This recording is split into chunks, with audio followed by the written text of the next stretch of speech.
What if I told you there was a dog who waited, every single day, for someone who would never come back? A dog who sat in the same spot, at the same time, in a busy Boston subway station, not for hours, but for years. He didn't understand death. He didn't know that the man he loved most in this world was gone forever. All he knew was that his best friend used to come back. So he waited. Rain or snow. Sunrise to sunset. This is not a made-up tale. This is the story of Max, a golden retriever whose loyalty touched thousands of strangers and turned him into a quiet legend. And once you hear what happened, you'll never look at dogs the same way again. Thomas Bennett was a man who found beauty in small, quiet things. At 52, he taught literature at Boston University and lived a peaceful life filled with books, coffee, and silence. But silence has two sides, and for Thomas, it often felt more like loneliness. One chilly October afternoon, everything changed. He was walking home from campus when he noticed a cardboard box in front of a bookstore. Inside, curled up tightly, was a golden retriever puppy. Its fur was tangled, its eyes wide and wet, full of confusion and hope. A crumpled note lay taped to the box. "I can't take care of him anymore. I'm sorry."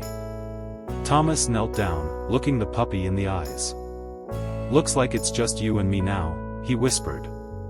That night, the puppy had a name, Max. He had a bed next to a heater, and a man who, despite everything, still had room in his heart. From that day on, Max and Thomas were inseparable.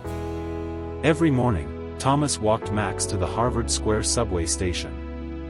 Max would sit patiently, wagging his tail as Thomas boarded the train for work. Every afternoon, at exactly 5:15 p.m., Max would be there, waiting. It was more than routine. It was love. Each morning felt the same, and that was exactly how Max liked it.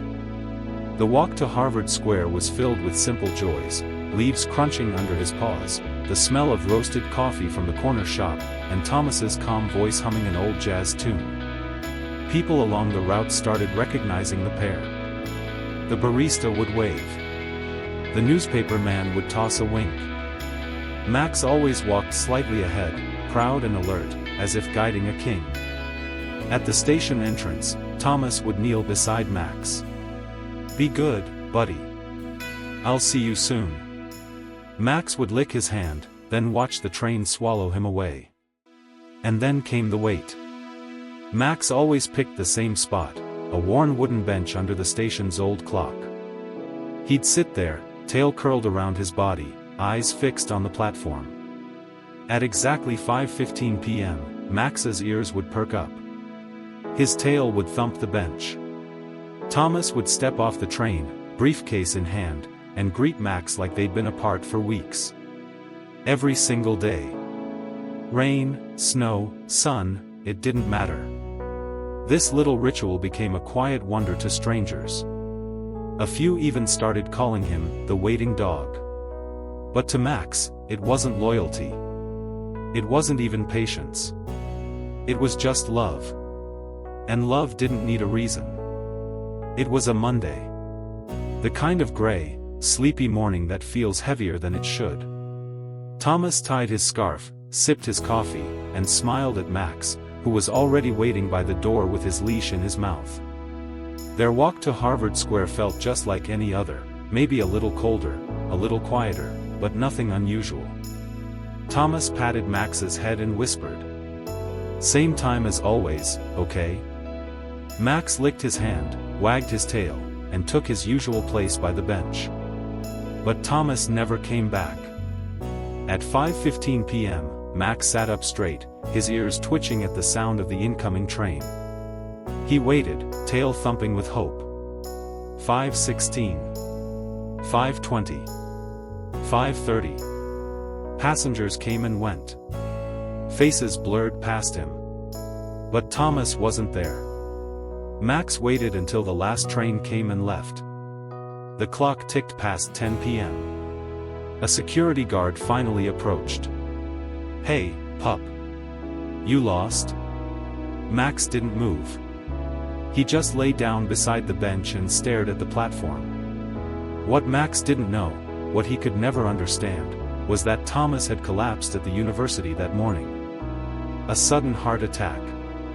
He never even made it to his first lecture. He was gone before the ambulance arrived. But Max kept waiting, because his heart still believed. The first night was the hardest. Max curled up tightly beneath the bench as the city lights flickered above. The cold crept in, but he didn't leave. He watched every train, every stranger, hoping one of them would be Thomas.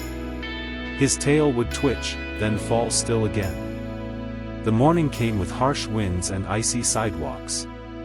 Commuters rushed past him. Some glanced. Some ignored.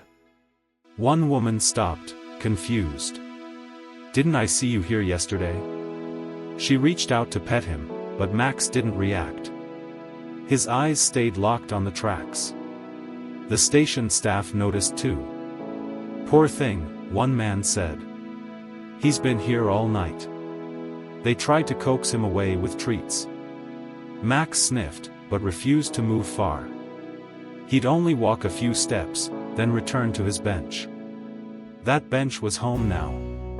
That was where Thomas would come back. Days passed.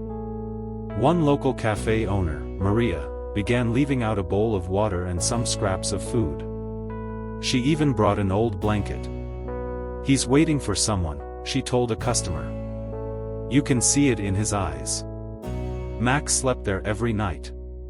And every evening at 5:15 p.m., he would sit up, eyes alert, ears forward. Train after train came and went. No Thomas. But Max never gave up. Not once. He wasn't just waiting. He was hoping. After the first week, Max was no longer just a dog waiting. He had become something more. People started noticing him regularly. Office workers who passed the station daily began bringing snacks. Children stopped to wave.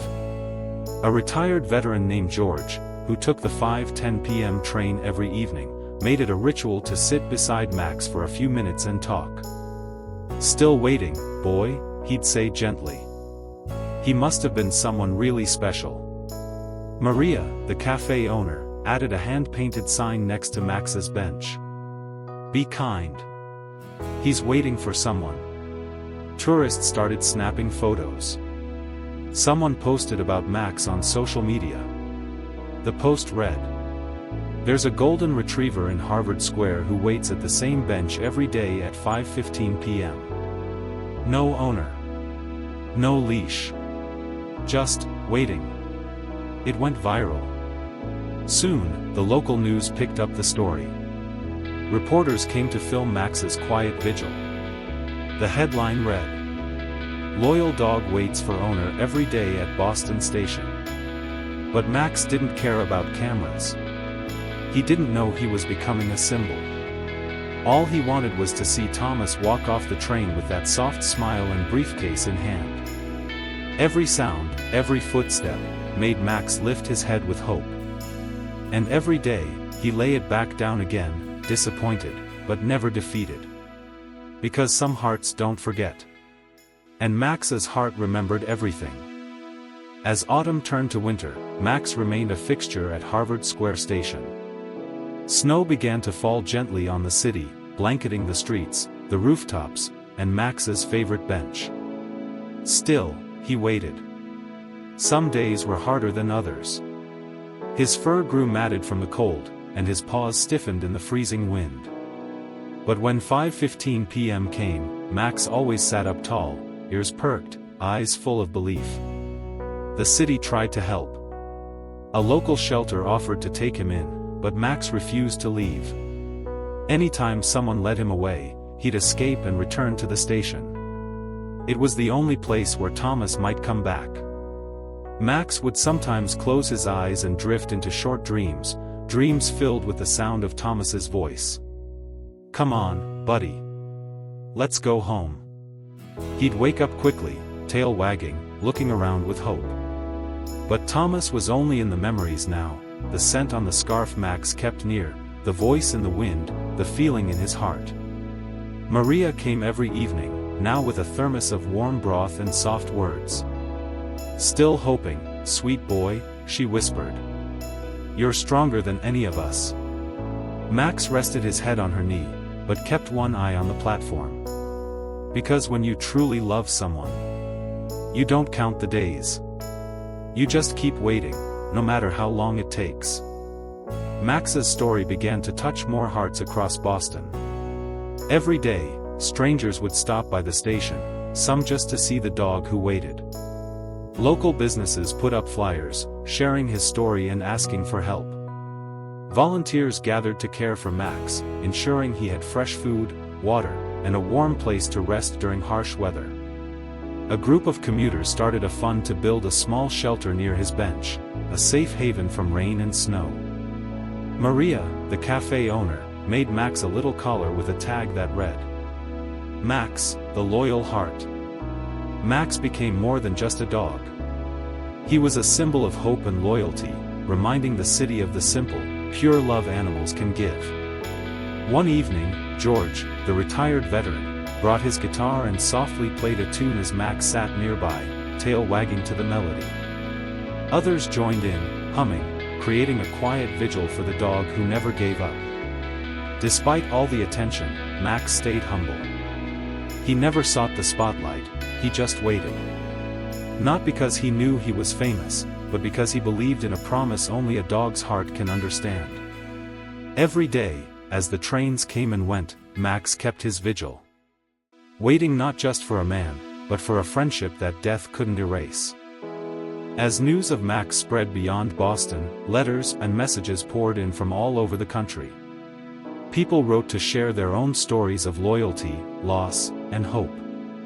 Max had become a quiet hero, a reminder that love doesn't end when someone is gone. A local school invited Maria and some volunteers to talk about Max. Children listened wide-eyed, fascinated by the story of a dog who waited day after day for his best friend. Teachers said Max's story taught lessons about patience, faith, and the power of connection. Max didn't understand the attention he was getting. He only knew that every evening, when the clock struck 5:15, he had a place to be. A promise to keep.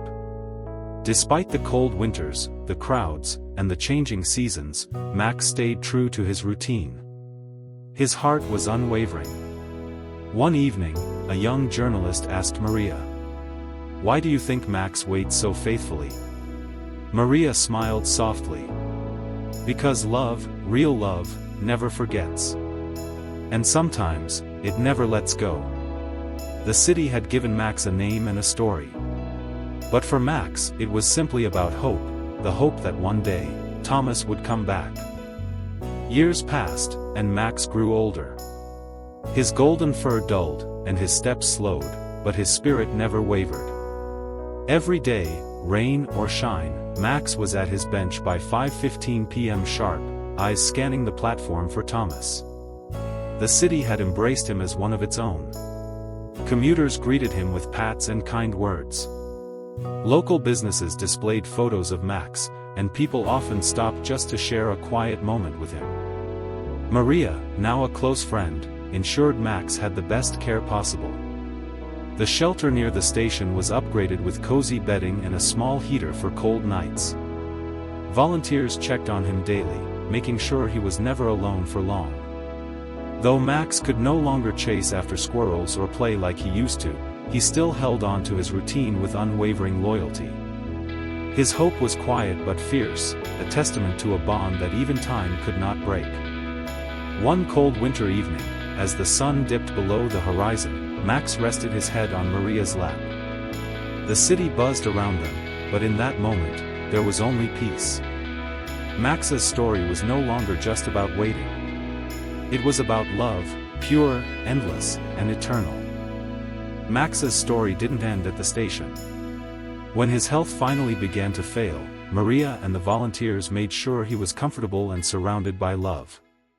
The whole city mourned when Max passed peacefully one quiet morning, resting on the bench where he had waited for so many years. A small memorial was set up at Harvard Square Station, a simple plaque engraved with these words: Max, the loyal heart who waited forever. People from all over Boston came to say goodbye. Strangers shared stories of how Max had touched their lives, reminding them of the power of loyalty, patience, and unconditional love. Thomas Bennett may never have returned, but Max's waiting was never in vain. His story became a symbol, a beacon of hope for anyone who has lost someone dear. Max taught us all that love doesn't have an expiration date. It lives on in memories, in moments, and in the quiet weight of a faithful heart. And though Max is gone, every day at 5:15 p.m., somewhere in Boston, someone pauses and remembers the dog who waited forever. Because some bonds are eternal. And some hearts never stop loving.